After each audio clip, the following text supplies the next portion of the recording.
नमस्कार साथियों, advocate Narendra Joshi YouTube channel पर आपका हार्दिक स्वागत है। साथियों, जानते हो आप कि हम प्रत्येक कोई न कोई ऐसा मुद्दा उठाते हैं जो जनहित से जुड़ा होता है और जहां लोगों के अधिकारों के संरक्षण की बात कर होती है। ऐसा ही मुद्दा आज हम आपके सामने रखने जा रहे हैं और वो है जीवन की मूलभूत आवश्यकता, जिसे कहा जाता है मकान। हर व्यक्ति का सपना घर हो अपना। इसी तर्ज पे मुख्यमंत्री आवास योजना है। प्रधानमंत्री आवास योजना के अंतर्गत 2022 तक हर व्यक्ति के पास पक्का मकान हो, इसको लेकर एक मुहिम शुरू हुई और ऐसा ही मामला है एक यूआईटी यानी कि नगर विकास प्रन्यास उदयपुर का। आज उसी मुद्दे पर हम आपसे चर्चा कर रहे हैं। यूट्यूब चैनल पर नए हैं तो चैनल को सब्सक्राइब जरूर करें ताकि आपको प्रत्येक लीगल अपडेट और अधिकारों से संरक्षण की बात की जानकारी आपको मिलती रहे। अब हम बात शुरू करते हैं कि हर व्यक्ति का सपना घर हो अपना। इसी सपने को साकार करने को लेकर मुख्यमंत्री जन आवास योजना 2015 के नाम से यूआईटी नगर विकास प्रन्यास ने 1152 फ्लैट्स के लिए एक निविदा जारी की, आवेदन पत्र आमंत्रित किए और जिसके अंतर्गत आर्थिक दृष्टि से कमजोर वर्ग यानी कि ईडब्ल्यूएस और अल्प आय वर्ग यानी कि एलआईजी हेतु 1152 फ्लैटों के लिए आवेदन मंगवाए गए। इनके लिए लॉटरी निकाली गई और लोगों को यानी कि आवेदकों को उनके मकान आवंटित किए गए। यूआईटी द्वारा ये मुद्दा जो मैं आपसे चर्चा करने जा रहा हूं, यह दक्षिण विस्तार योजना के अंतर्गत मुख्यमंत्री जन आवास योजना 2015 के अंतर्गत का है।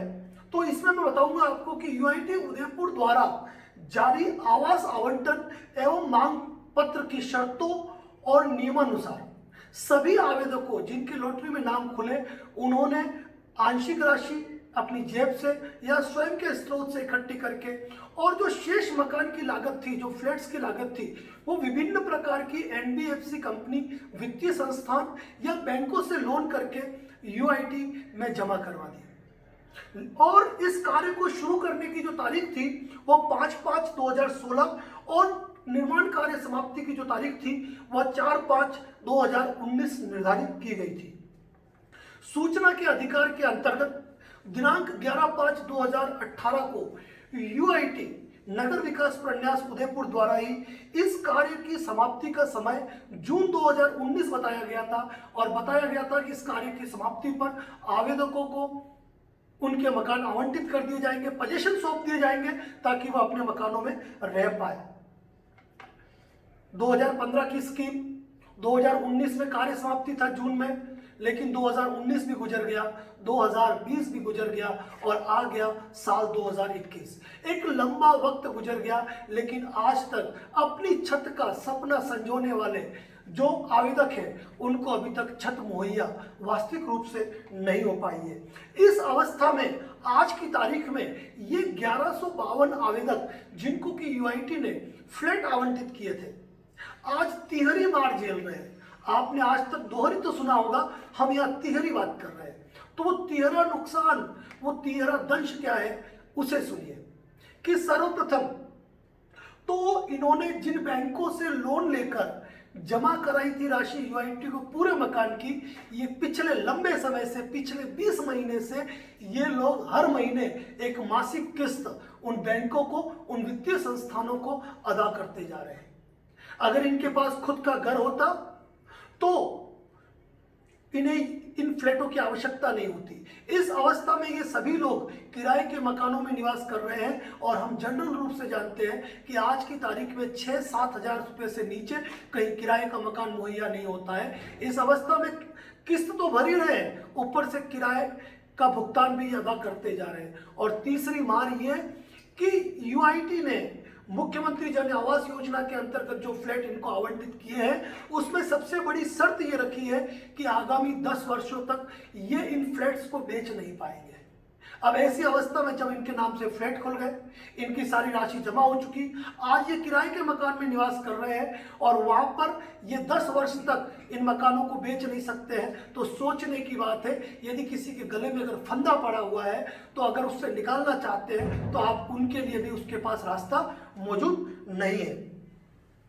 मैं ये कहूंगा कि आवेदक पूरी तरह फंसे हुए हैं, लेकिन यूआईटी को उससे कोई लेना देना नहीं है, नगर विकास प्रन्यास को उससे कोई लेना देना नहीं है। आज की तारीख में अगर ये इन फ्लैट्स को बेच पाते तो आज इन्हें आर्थिक और मानसिक प्रताड़ना नहीं झेलनी पड़ती इन 1152 आवेदकों को, जिनको आज तारीख तक पोजीशन उपलब्ध नहीं कराया गया है। आवंटी द्वारा, यानी कि जो लोग आवेदन फॉर्म में अगर एक तथ्य गलत अंकित कर देते हैं, जानकारी से फॉर्म अधूरा रह जाता है, तो उनके आवेदन को निरस्त कर दिया जाता है साहब। लेकिन यूआईटी की इस जो कार्यशैली है उसको कौन देखेगा? यानी कि आवंटी एक गलत सूचना देगा तो उसका आवंटन निरस्त हो जाएगा, लेकिन यूआईटी एक लंबे समय से इनसे राशि लेकर बैठी है, लेकिन इनको उनके फ्लैट सुपुर्द नहीं कर पा रही है। यहाँ उनकी गलती को कौन देखेगा? कोरोना के इस विकट काल में अपनी छत पाने के लिए और किराए से बचने के लिए कई मर्तबा ये आवेदक यूआईटी के चक्कर काट चुके हैं, कलेक्टर कार्यालय का चक्कर काट चुके हैं। यहाँ तक कि नगर विकास प्रन्यास और उदयपुर जिला कलेक्टर महोदय को यह व्यक्तिगत रूप से अपने प्रार्थना पत्र दे चुके हैं और पत्राचार के जरिए रजिस्टर्ड पोस्ट भी अपनी व्यथा से अवगत करा चुके हैं, लेकिन सुनने वाला आज की तारीख में कोई सूद लेने वाला नहीं है। और फ्लैटों का निर्माण कार्य आज भी अपूर्ण है, जिसको देखकर लगता है कि एक लंबे समय तक इनको इनके फ्लैट्स का पोजीशन नहीं मिल रहा है। इस अवस्था में तिहरी मार झेल रहे हैं सभी के सभी जो 1152 आवेदक हैं। अब अगर हम बात करें कि यूआईटी द्वारा समय पे फ्लैट्स का पोजीशन नहीं देने से ब्याज के रूप में, पुरानी जो राशि अदा की उसके ब्याज के रूप में, मासिक किराए के रूप में, आज की तारीख में एक लंबे समय के अंदर प्रत्येक आवेदक करीब 2 से 2.5 लाख रुपए तक का प्रत्येक आवेदक नुकसान झेल चुका है। अगर हम गौर फरमाएं यूआईटी पे, तो इन 1152 फ्लैट्स के रूप में अनुमानित 57 करोड़ रुपया यूआईटी के पास जा चुका है। और वहीं अगर मामूली आरबीआई इंटरेस्ट रेट अगर 6% से भी देखा जाए तो 10 करोड़ से अधिक का नुकसान आज की तारीख में इन 1152 आवेदकों को हो चुका है।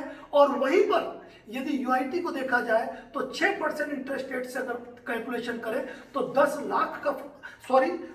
करोड़ से अधिक का फायदा यूआईटी को हो चुका है। लेकिन फिर भी आज की तारीख में इन आवेदकों को उनके फ्लैट्स नहीं मिल पाए हैं। सरकारी कागजों में देखा जाए तो आवंटन के नाम पर इनको कागजों में तो छत मिल गई है, लेकिन वास्तविक रूप से इनको अभी तक छत मुहैया नहीं हो पाई है। तो सोचने की बात है, क्या यहाँ दोषी केवल यूआईटी, सरकार या प्रशासन है? नहीं साथियों, हम यहाँ खुले रूप से कहते हैं कि ऐसे मामलों के अंदर यदि किसी भी रूप में अगर दोषी है तो दोषी हम स्वयं हैं। दोषी है वो 1152 आवेदक जो आज की तारीख में चैन की नींद ले रहे हैं, जबकि उनको मालूम है कि हर महीने उनके ऊपर एक दोहरी मार ब्याज लोन की किस्त के रूप में भरनी पड़ रही है और इधर उन्हें किराए के रूप में भुगतान करना पड़ रहा है। लेकिन आज की तारीख में सबसे बड़ी जरूरत यह है कि प्रत्येक आवेदक अपने अधिकारों के प्रति जागृत हो, चाहे सरकार हो, चाहे प्रशासन हो या चाहे कोई और बिल्डर हो। यदि समय पर आपको वो पोजीशन मुहैया नहीं करा पाता है और वो राशि आपसे ले चुके हैं तो आप न्यायालय के माध्यम से उनको एक कठोर आदेश तो दिलवा सकते हैं, साथ ही क्षतिपूर्ति प्राप्त करने के भी आप हकदार होते हैं। तो मैं यही कहूंगा, प्रत्येक व्यक्ति को अपने अधिकारों के लिए जागना चाहिए, अपनी आवाज बुलंद करनी चाहिए, क्योंकि सोए रहने से आपके अधिकारों का संरक्षण नहीं होगा। तो आज का स्पेशल वीडियो मेरा यूआईटी के उन आवेदकों के लिए है जिनको मकान सरकारी कागजों में तो मिल चुका है, जिन्होंने उस मकान की लागत पूरी की पूरी यूआईटी को जमा करा दी है, लेकिन तय समय के अंदर यदि उनको उनके अधिकार नहीं मिल पाए हैं, उनको उनकी छत नहीं मिल पाई है, उनको रोटी कपड़ा और मकान के अंतर्गत मकान जैसी मूलभूत सुविधा से अगर उनको महरूम किया गया है, तो आपको अपने अधिकारों के प्रति जागृत होना पड़ेगा। आपको अपनी यूनिटी के साथ आगे बढ़कर अपनी आवाज बुलंद करनी पड़ेगी। साथियों, इसी प्रकार से प्रत्येक आवाज जो जनहित के अंदर उठेगी वो हमारे इस चैनल से आएगी। इस चैनल पर नए हैं तो इस चैनल को सब्सक्राइब जरूर करें। मिलते हैं अगले वीडियो में, तब तक के लिए जय हिंद, जय भारत, जय राजस्थान।